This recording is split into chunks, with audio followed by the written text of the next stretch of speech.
Sally, how risky was it for you to go from the CFO post to the CEO post with no restaurant operations experience?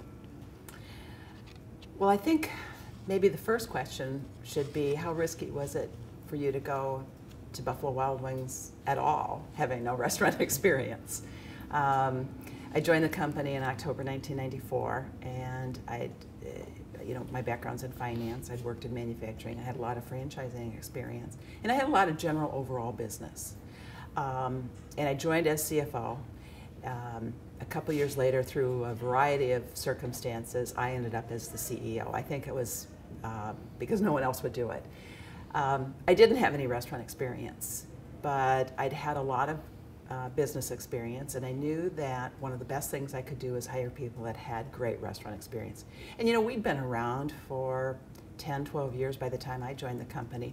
So Jim Disbrow and Scott Lowry, who were our founders, they started and they didn't have any restaurant experience.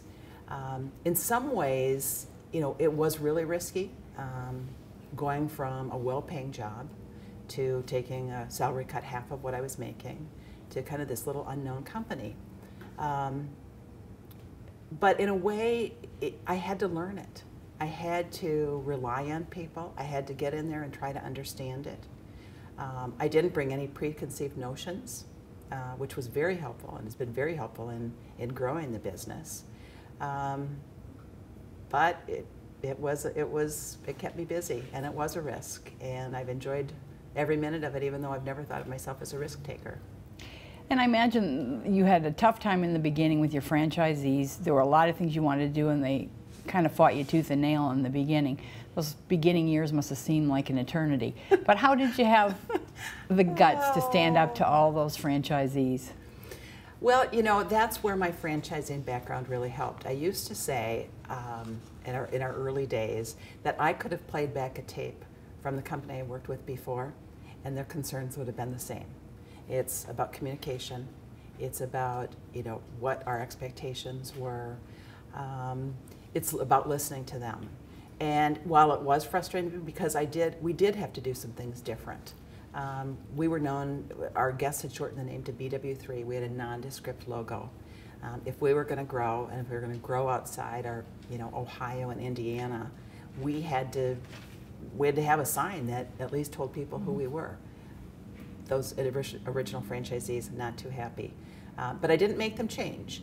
What I did is I opened new restaurants with the new logo and the new name. They saw the success, and it was the success of the restaurants that made the difference. I also talked about, and I tried to share examples of why I felt, what we could do to support them. And I tried to identify the risks and talk about those ahead of time, have an open door policy. They can call me, they can email me. And I think little by little, I gained some credibility. When you took over Buffalo Wild Wings, things were pretty bleak. I mean, that's putting it mildly. How did you really want to go in there and take that on, and what was the first thing you did? I don't know that I knew how bleak they were, but I remember getting a phone call from a general manager asking if he could have his toaster repaired. And I thought, oh my gosh, is there no money to have the toaster repaired? So I think the first thing I did was really try to figure out where we were. Well, first of all, I tried to get to know the people, and from the general managers and the franchisees, and then try to prioritize what we had to do first. Where were the bank accounts? What leases did we have out there? What were we obligated to for rent? And just, you have to make a list of priorities. And I used to joke that my priority list was was horizontal instead of vertical. It wasn't 1 through 10, it was 1, 1, 1, 1, 1. Also, initially, you brought in people that you really had a lot of credibility with. You put your name out there, and you were bringing them into a company that was not on its last legs by any means, but was definitely, they were leaving in some instances better operations to come here. How risky was that for you? Ellen, I remember walking into one of our first home office lunches, and I think we had maybe 15 to 20 employees at the time. It seemed enormous because remember I was the first one, and then I had, you know, as we filled out the company, I realized that I was taking people from good paying jobs, and not only was I responsible for them, but all of a sudden I realized I'm responsible for their families. I would go into the restaurants and I would look at the number of employees we had there, and I started multiplying the people. And in some ways it was, I mean, I think about that, and I think about it really instilled kind of this drive to this fear of failure, you know. I couldn't fail. We couldn't fail. We had too many people, too many lives depending on it. And so everything we did, I think that's where collaboration for us first started. Everything we did had to work. And so I had to get buy-in right away and really understand the risks that we were taking by spending this money, making this decision. And we couldn't just try anything. We had to really think it through. Has your approach to risk-taking changed since 1994 at all? Well, I don't have to worry about where the money for the next payroll is coming from. We have a very nice, strong balance sheet. But that knowledge that you can't just do anything you want because you have money in the bank still exists today.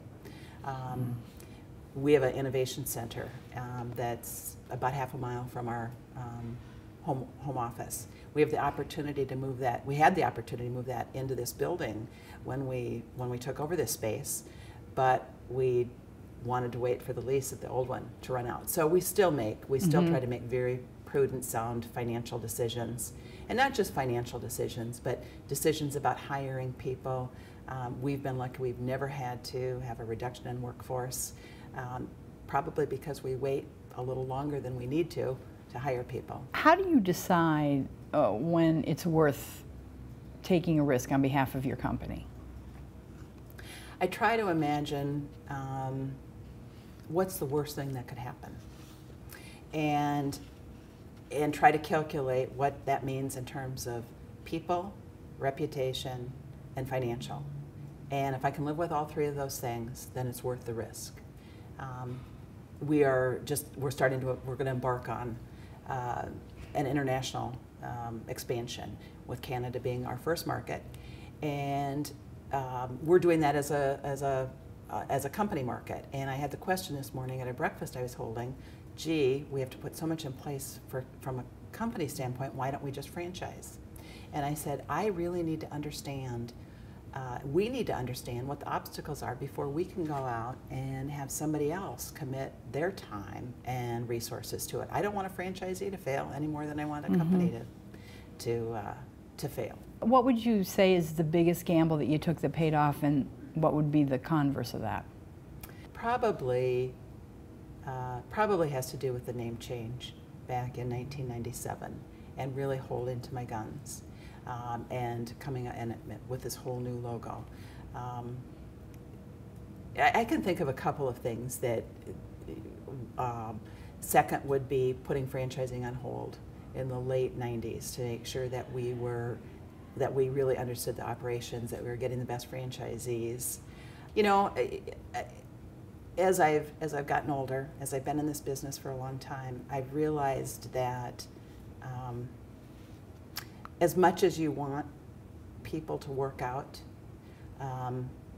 if they don't fit the culture, you can't change them to fit the culture.